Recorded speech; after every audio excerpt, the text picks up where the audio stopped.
کہ حلال کروا رہے ہیں. بھائی نہیں کرواتے کوئی حلال سینٹر نہیں ہے. دیکھو گوگل پہ بعض حلال سینٹر کھلے ہوئے, وہ اصل میں متا سینٹر ہیں. سنیوں کو بدنام کرنے کے لیے اس کا نام کیا رکھا ہوا ہے؟ حلال سینٹر. ہوتے وہ متا سینٹر ہیں. میں تھوڑی سی بات جلدی سے کمپلیٹ کر لوں پھر آپ سے. تو اب دیکھو یہ جو مسلم کی حدیث پیش کی جاتی ہے کہ نبی صلی اللہ علیہ وسلم کے دور میں 3 طلاقیں ایک ہوتی تھیں, ابو بکر کے دور میں حضرت عمر نے 3 کو 3 قرار دیا ہے.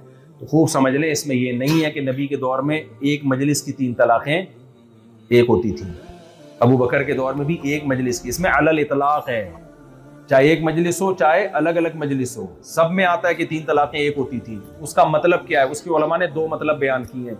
ایک یہ کہ بعض دفعہ ایک لفظ کو 3 دفعہ ریپیٹ کیا جاتا تھا, نیت ایک ہی ہوتی تھی تو اس کو ایک سمجھا جاتا تھا, کیونکہ دیانت کا دور تھا. ایک آدمی کہتا تھا میری نیت ایک ہی ہے تو اس کو ایک سمجھا جاتا تھا.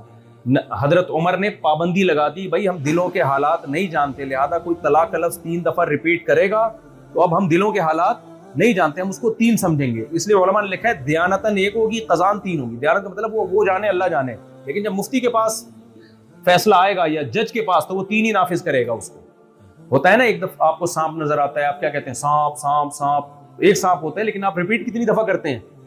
3 دفعہ کرتے ہیں. اور اس کا حدیث سے ثبوت ملتا ہے کہ ایک صحابی نے 3 طلاقیں دی لیکن نیت ایک کی تھی تو نبی نے ایک قرار دیا, قسم اٹھوائی ان سے. پتہ چلتا ہے کہ نیت اگر ایک کی نہیں ہوتی تو پھر کتنی ہو جاتی؟ وہ 3 ہو جاتی. تو آج بھی ہم کہتے ہیں کوئی مرد بیوی کو 3 طلاقیں دے دے گا, بھائی نیت تیرے دل کا معاملہ ہے, ہم اوپر, ورنہ ہر آدمی 2 نمبر ہی کرے گا.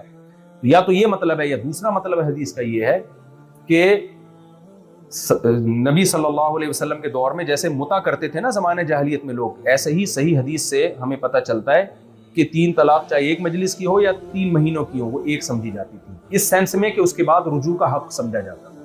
اسلام نے اس کو مرد کے اختیارات کو محدود کر کے کہا کہ 3 کے بعد اب رجوع کا حق نہیں ہے. تو یہ مسئلہ بہت سے لوگوں کو معلوم نہیں تھا, حضرت عمر نے اس کو نافذ کیا ہے کیونکہ زمانے جاہلیت میں تھا. جیسے مسلم کی حدیث ہے, جابر بن عبداللہ کہتے ہیں کہ نبی کے دور میں بھی ہم متا کرتے تھے, ابو بکر کے دور میں بھی, عمر نے پابندی لگائی. تو ہم کہتے ہیں بھائی نبی کے دور میں جو متا کرتے تھے ان کو پتہ نہیں تھا کہ متا نبی کے دور میں ہی حرام ہو گیا ہے, وہ لا علمی میں کرتے تھے. حضرت عمر نے اسلام کو چینج نہیں کیا, وہی جو نبی کے دور کا حکم تھا نافذ کیا, امپلیمنٹ ہوا ہے اس کا. تو اس طرح طلاق میں بھی ایسا ہی ہے. ہو سکتا ہے بہت سے لوگوں کو نہ پتا ہو, ورنہ ایک کامن سینس کی بات ہے کہ کیا حضرت عمر کے پاس یہ رائٹ ہے کہ حلال کو حرام کر دیں؟ ایک آدمی کی نے بیوی کو 3 طلاقیں دی, آپ کہتے ہو کہ حدیث سے پتہ چلتا ہے کہ 3 ایک ہوتی ہیں, عمر لا نے اس کو کیا کر دیا 3. تو اس سے بڑی اسلام میں کوئی تحریف ہو سکتی ہے کہ جس کے لیے حلال تھی اس پہ حرام کر دی, جس کے لیے حرام تھی اس کے لیے حلال, اور سارے صحابہ اس پہ خاموش بھی ہو گئے؟ یہ منجن ہے. یہ کیا ہے؟ بولتے کیوں نہیں؟ منجن. یہ کوئی سمجھدار آدمی اس فلسفے سے قطعاً متاثر نہیں ہو.